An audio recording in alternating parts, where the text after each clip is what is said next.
জাহান্নাম মনে করো না ওটা দাদির বাড়ি, নানির বাড়ি, খালা শাশুড়ির বাড়ি মনে করিও না।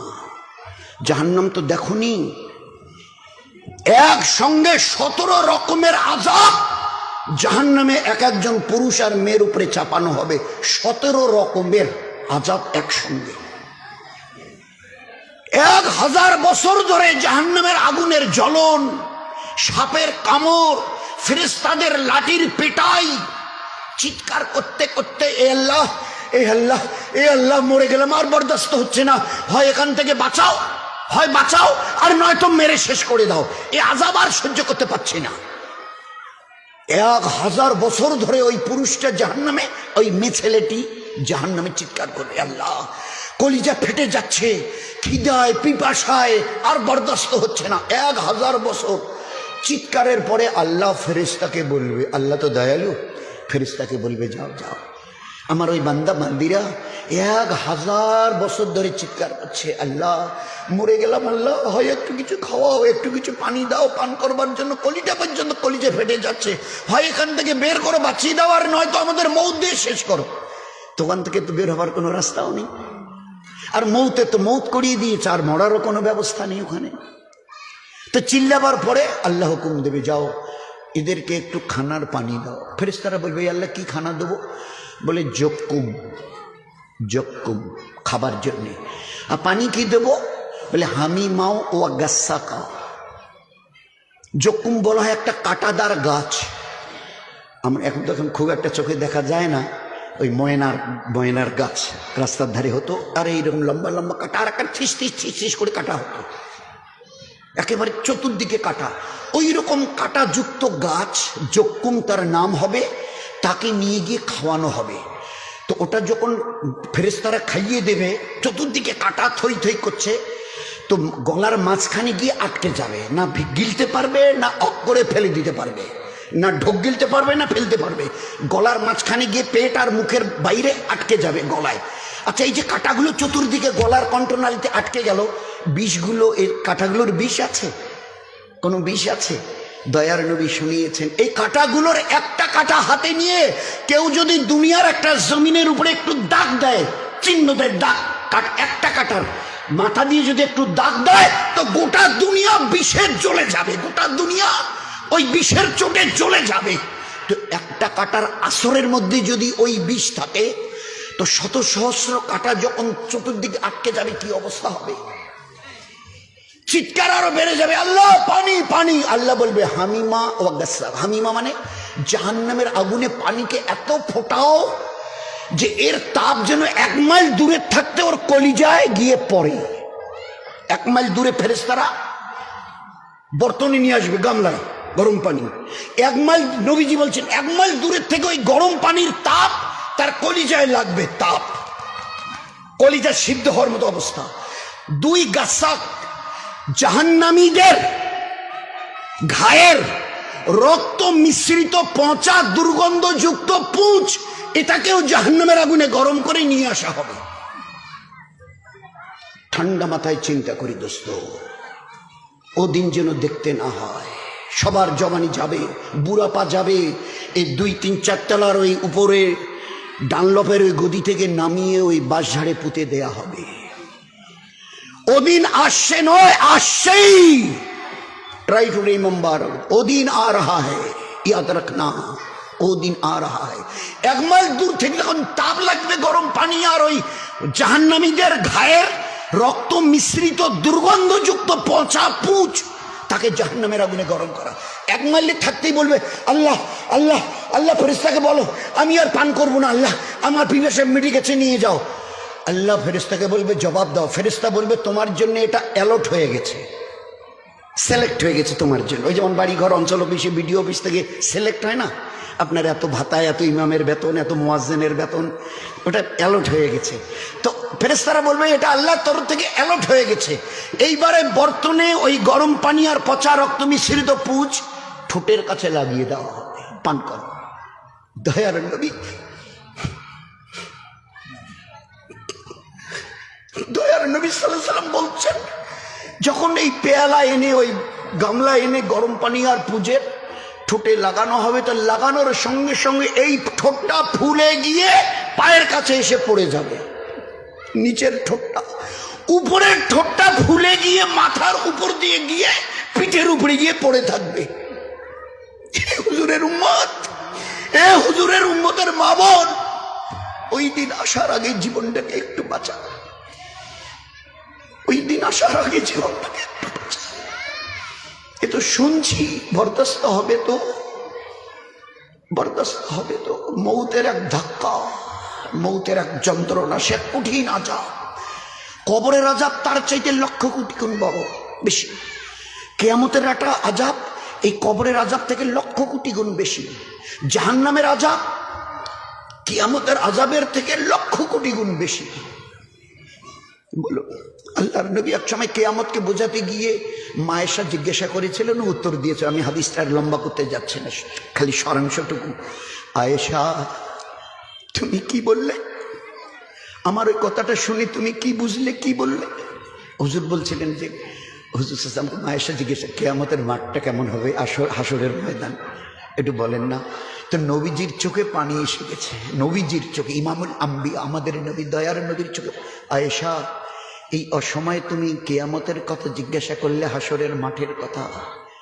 আয়েশা, সমস্ত হাসরের মাঠে কোটি কোটি কোটি কোটি বেহেনতেয়া মানুষ দাঁড়াবে, কি পুরুষ কি মেয়ে ছেলে, কারো পরনে কোনো কাপড় থাকবে না, নাঙ্গা অবস্থায় থাকবে, উলঙ্গ উলঙ্গ।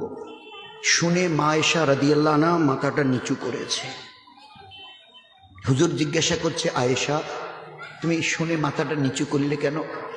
আল্লাহ রসুল, কত বড় লজ্জা আর শরমের কথা হবে, পুরুষ আর মেয়ে ছেলে সবাই যদি উলঙ্গ অবস্থায় থাকে তো একে অপরের শরমগাহের দিকে তাকাবে, কত বড় ব্যাপারটা লজ্জার হবে বলুন। হুজুর সাল্লাল্লাহু আলাইহি ওয়াসাল্লাম চিক মেরে উঠেছে, কান্না ডুকরে কান্না দিয়েছেন, চিক মেরে উঠেছে। আয়েশা, ও আয়েশা, তুমি কিয়ামতের মাঠের দৃশ্য তুমি দেখোনি, আল্লাহ আমাকে দেখিয়েছে।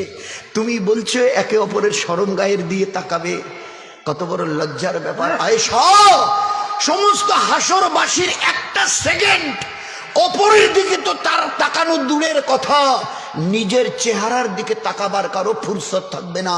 সবার নজর আসমানের আল্লাহর আরশের দিকে থাকবে, আর বলবে, এ বাড়ি তালা, আজ আমি নাজাত পাবো তো এই কঠিন হাসরের আযাবের মাঠের আযাব থেকে? এ আল্লাহ, আমি নাজাত পাবো তো? হাজার হাজার বছর কেটে যাবে, এক সেকেন্ডের জন্য অপর তো দূরের কথা, মাথা নিচু করার মতো কারো ফুরসত থাকবে না। দোস্ত, এগুলো বয়ান নয়, নিজের জীবনকে বোঝাই। এই জীবন আজ বাদে কাল ওই জায়গায় তোকে দাঁড়াতে হবে, একটু হুশ করে চল। বলে কথা বলছে আয়েশা, ওই সময় হাদিসটা বলেছিলেন, ওই হাসরের মাঠে একটা গর্ভধারিণী মা, তার পেটে বাচ্চা থাকবে। আল্লাহর কিয়ামতের মাঠের আযাব দেখে, আযাব থেকে বাঁচাবার জন্য ছেলেটা দৌড় লাগাবে, দৌড়। আর এই দৌড়ানো অবস্থায় তার নিজের বাচ্চা প্রসব হবে, নারী ভূমিগুলো বার হতে হতে মাইলের পর মাইল লম্বা হতে থাকবে, আর মেয়ে ছেলেটা দৌড়াবে, তার প্রসব হয়ে গেছে, সাকিত হয়ে গেছে, দৌড়াতে গিয়ে আযাব থেকে বাঁচার জন্যে। আল্লাহর দয়ার নবী বলছেন, আয়েশা, একটিবারও ওই মেয়ে ছেলেটার হুঁশ হবে না যে আমার বাচ্চা প্রসব হয়ে গেছে। অথচ প্রসবের যন্ত্রণা আমরা পুরুষরা বুঝবো না, ও মায়েদেরকে জিজ্ঞাসা করবেন, বিবিদের জিজ্ঞাসা করবেন যে প্রসবের যন্ত্রণা কাকে বলে। আমরা, আমাদের একটা কুচিবাড়ি ভাষা আছে না, ওটার তো মরণ বাসন সময় চলছে, আমার দোয়া করবেন তো, একটা মরণ বাসন টাইম, কি যে হবে আল্লাহ জানে, প্রসবের ওই জ্বালা। দয়ার নবী বলতেন, তোমার মায়ের তুমি কি হক আদায় করবে বলো, তোমার মায়ের তুমি কি হক আদায় করবে? তুমি যেদিন জন্ম নিয়েছো ওই দিন থেকে তোমার মা যদি 100 বছর বাঁচে, আর তুমি যদি তাকে কোনো সময় মাটিতে না নামাও, ওই ঘাড়ে বসিয়ে 100 বছর যদি ঘাড়ে নিয়ে ঘোরো, আমি দয়ার নবী বলছি, তোমার ওই মায়ের তোমাকে জন্ম দিতে গিয়ে যতবার মূর্ছা গেছিল, বেহুশ হয়ে গেছিল, একটা বারের ঋণ তুমি শোধ করতে পারবে না। একটা বারের জন্ম দেবার টাইমে তোমার মা যে অজ্ঞান হয়ে যাচ্ছিল, বেহুশ হয়ে গেছিল, কতবার আমি আর পাচ্ছি না, আমি আর পাচ্ছি না, আমি আর পাচ্ছি না, আমি আর পাচ্ছি না, কতবার তার দাল লেগেছে, বেহুশ হয়েছে, কতবার। একটা বারের ঋণ তুমি 100 বছর যদি তাকে ঘাড়ে বসিয়ে ঘুরে বেড়াও, তো কি যন্ত্রণা ওই প্রসবের টাইমে। দয়ার নবী কি বললেন, ওই বাচ্চা আযাব থেকে বাঁচার জন্য দৌড়াবে, আর দৌড়ানো অবস্থায় তার বাচ্চা প্রসব হবে, হুঁশ থাকবে না যে আমার বাচ্চা প্রসব হয়ে গেছে আর আমার পেটের নাড়ি ভুঁড়িগুলো এবারে সমানে বের হয়ে মাইলের পর মাইল লম্বা হচ্ছে আয়সা, তার তখনও হুঁশ থাকবে না আমার কি হয়ে গেছে। ওই দিন আসার আগে জীবনটাকে বানিয়ে নাও। এই জন্যে আমাদের 10 বছরের উপরে যে বাচ্চা কাচ্চাগুলো আছে এদেরকে আমরা নামাজি বানাই। 10 বছরের ছেলে এবং মেয়ে একজনও যেন, আর নিচে যাদের আছে তাদেরকে এলমে দিন শেখাই। ফরজে আইন না শেখানো গোনায় কবিরা, না শেখানো ছেলে মেয়েদের, নয়তো এলেমে দিন তো সবার জন্যে। আমার বয়স 90, তো এই বয়সে তার এলেম শিখা যাবে না? কে বলেছে?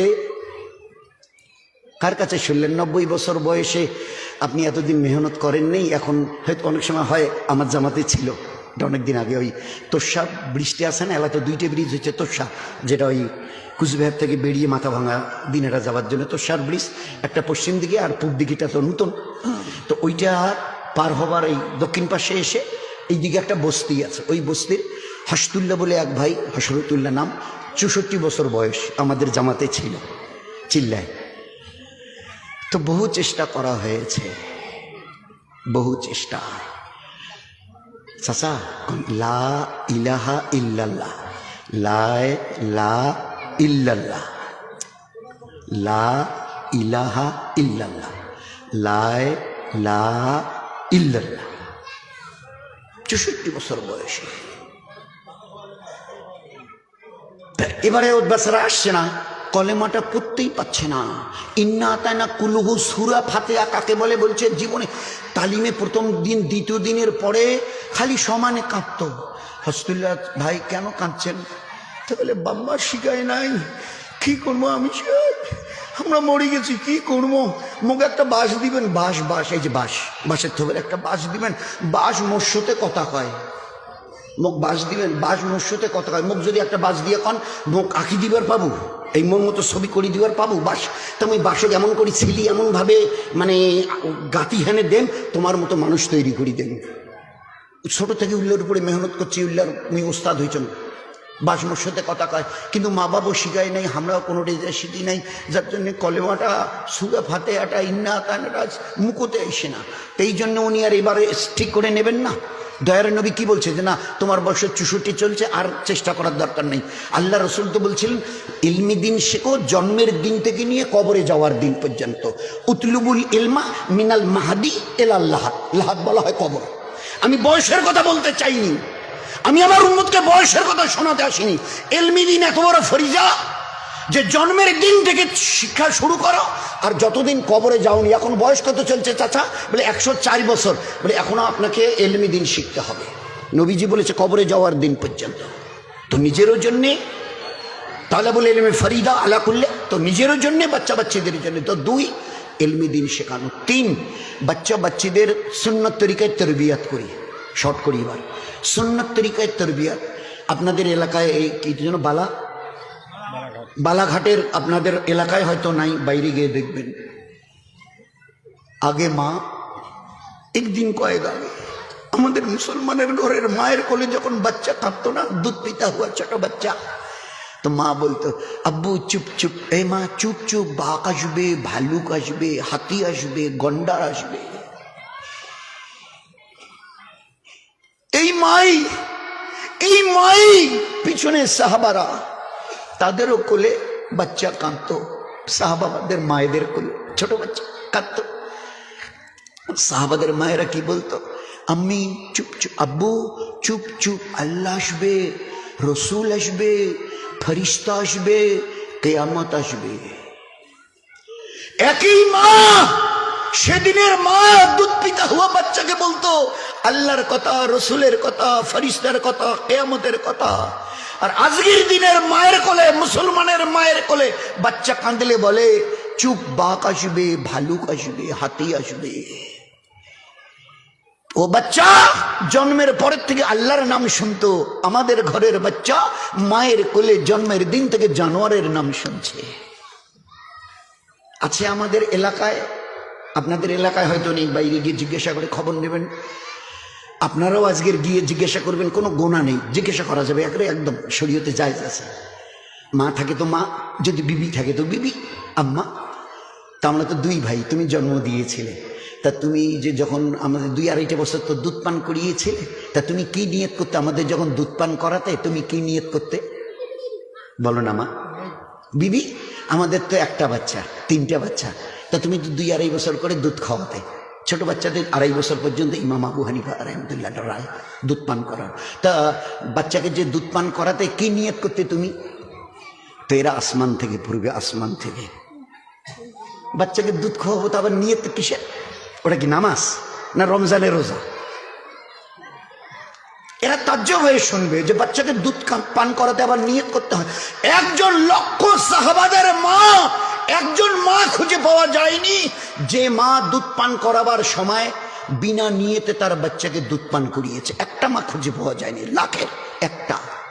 দুধ পান করাতে গিয়ে কোলে নিয়ে পর্দার মতো জায়গায় বসতো, পর্দার সঙ্গে সিনা খুলতে হবে, নিয়ত করতে, আল্লাহ এর দুধ পিতে হওয়া ছোট বাচ্চা, অবুঝ বাচ্চাটাকে দুধ পান করাচ্ছি, আগামী দিনে ছোট থাকবে না, বড় হবে, আর ওর মা আমি এই নিয়তে দুধ পান করাচ্ছি, আগামী দিনে বড় হয়ে আমার এই বাচ্চা যেন অলি আল্লাহ, গাউস, কুতুব, আবদাল যেন তৈরি হয়।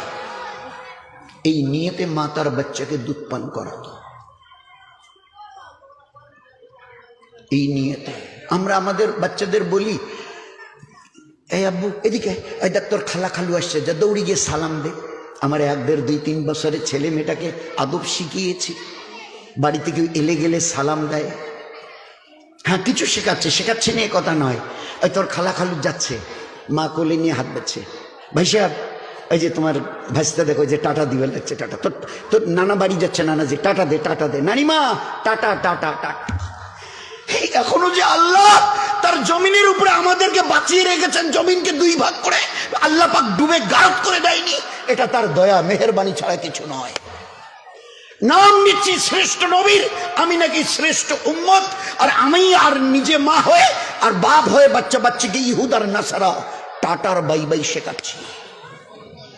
মা বলছে ওই ঘরে তোর আন্টি আছে, ডেকে দে তো, আন্টিকে ডেকে দে। তোর আঙ্কেলকে ডাকতো, আঙ্কেলকে ডেকে দে।